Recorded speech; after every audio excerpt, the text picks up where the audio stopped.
Welcome, guys, to a special Halloween edition of Around the SBF. I am your host and the most handsome guy in the Discord, Jeffrey John, Corver King, however you may know me, the Assassin's GM. Some of you. I'm going to stop right there. All right. Competing with me today is a Lion, Kenny Kenyon, Kenners, Kenneth Michaels, Kenneth Dwayne, and the ref for today's show is going to be the one and the only Beanship. Welcome, guys. Glad to be here. I am ready for this. I have Bedhead and I'm ready. All right, well, let's do this. First question, who's the scariest team in the NCAA? I am first up, guys. The format's a little bit different today. We have a minute to answer, so we're going to take our time here. I'm going to take my time because I don't want to have too much time at the end. Playing it slow. Playing it nice. Okay, but the scariest team in the league, in my opinion, right now, is Gonzaga. Hands down. UNC has been getting exposed lately. The three players has not been enough. Now, given they have a fourth coming, but I want to see what happens when Prince takes the court. I want to see how much better it makes UNC. So UNC is a close second. And yes, I put UNC above MTSU because I see a little bit of chemistry struggles from MTSU at times. But Gonzaga right now, they're just firing on all cylinders. They got off to a slow start in the season, and they have not looked back. Well, I also have to say that I agree that Gonzaga is an extremely scary team, and MTSU has had some chemistry issues, but I think that's just the thing, is the fact that they're having chemistry issues is the reason that they're not the scariest, proves why they should be the scariest. Because when they are clicking, they are a buzzsaw. When they all get going together, they are like, I've not seen a team perform as well as I've seen the Blue Raiders perform. With Juan Jose and Otis as their front court, and now with their depth, they have Conway coming off of the bench.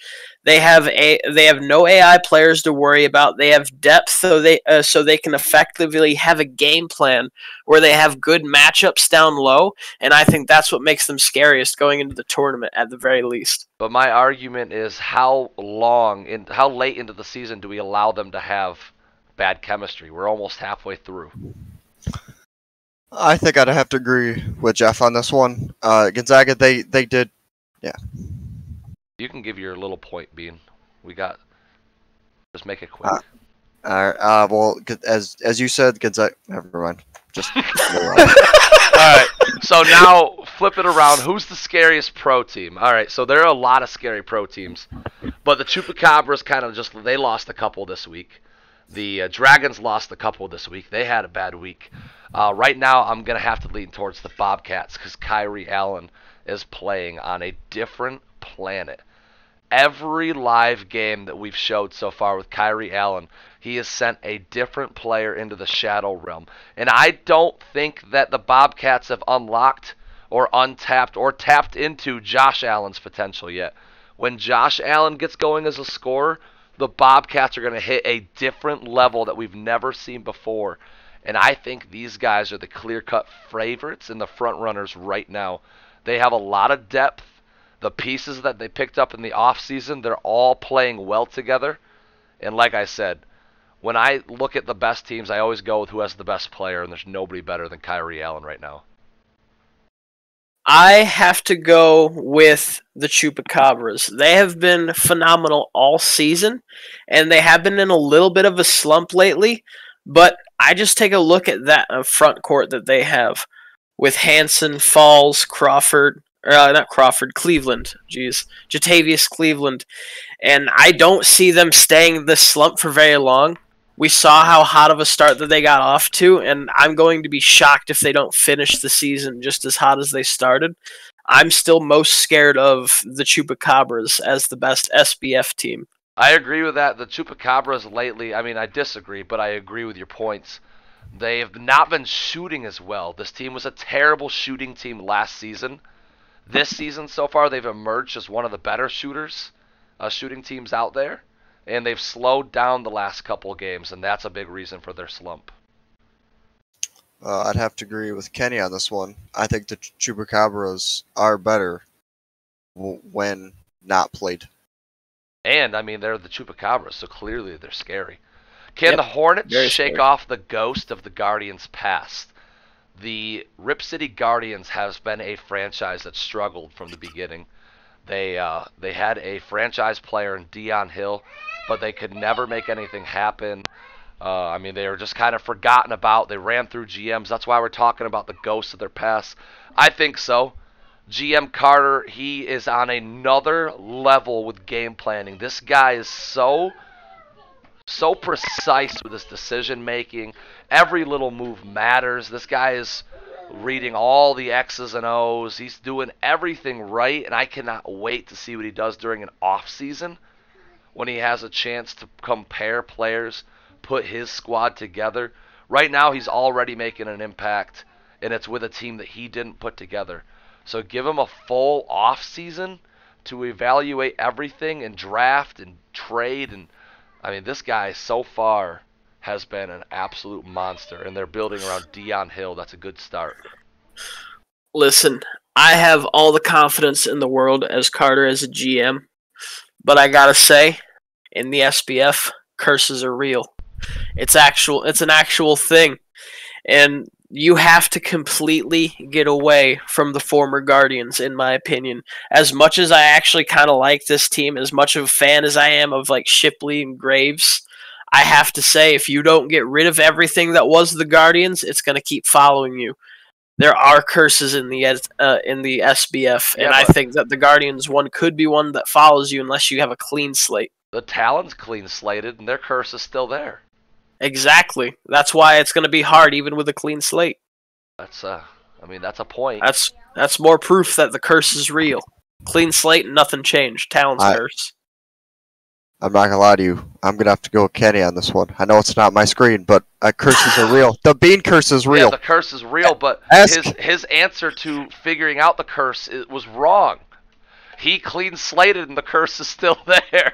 Hey, All right. that wasn't the question. Why are the Talons cursed? It's obvious. It's karma. You can't just trade your players willy-nilly like they're pawn pieces or like they're just pieces to a checkers board. You're just throwing these guys around for draft pick. You're giving up your draft pick, so there are no homegrown Talons. Mo Booker was a homegrown Talon, and where's he? He's in River City right now. You got Ulf Sundin you drafted, but I mean, how much longer till he's traded? I heard he was negotiated for a couple weeks ago, almost sent to the Ballers. Classified Talon's information you're giving out on air, sir.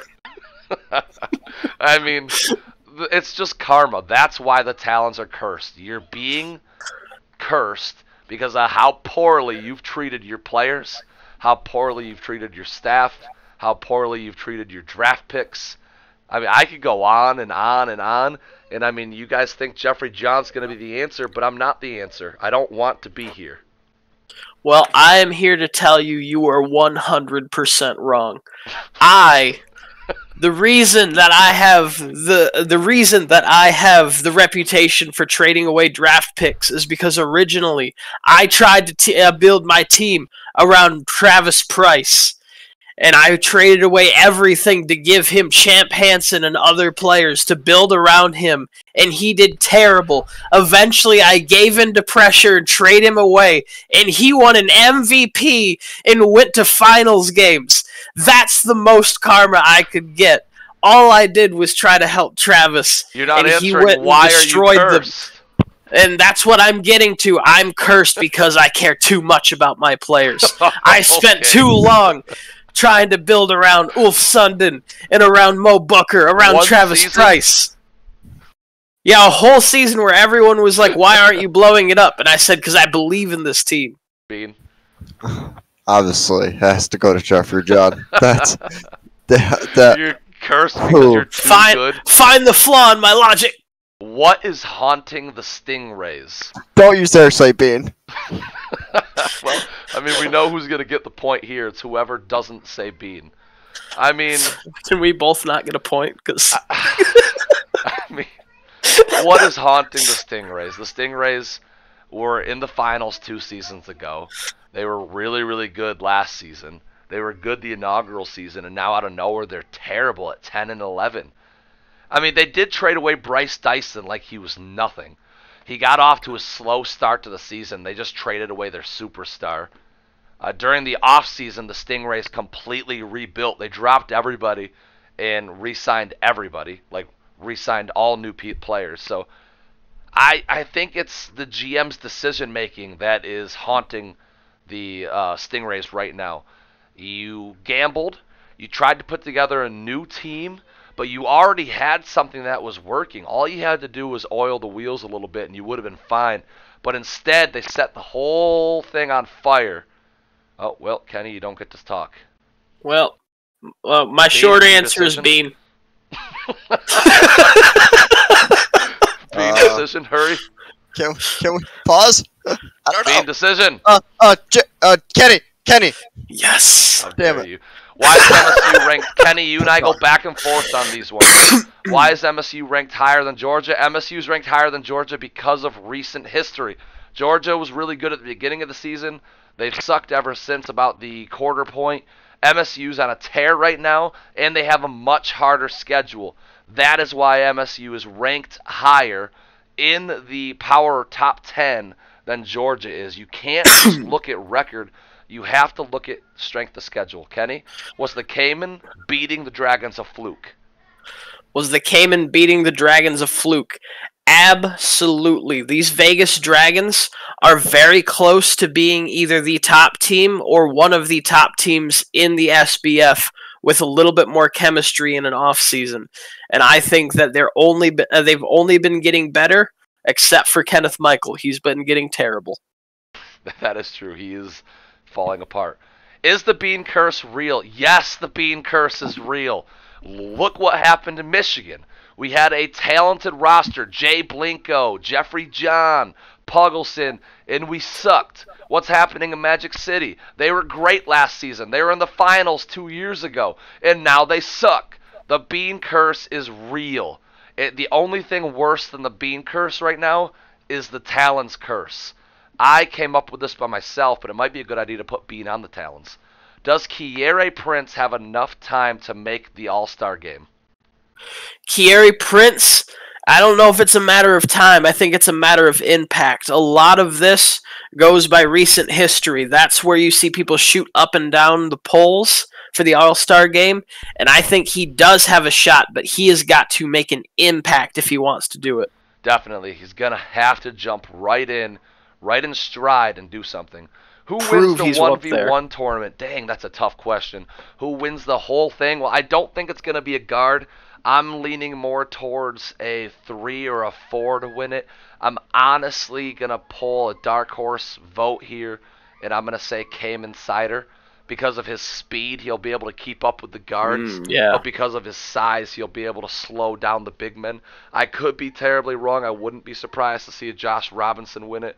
But I don't think the guards have a chance. What is the best Halloween movie of all time? The answer is Jeepers Creepers 2.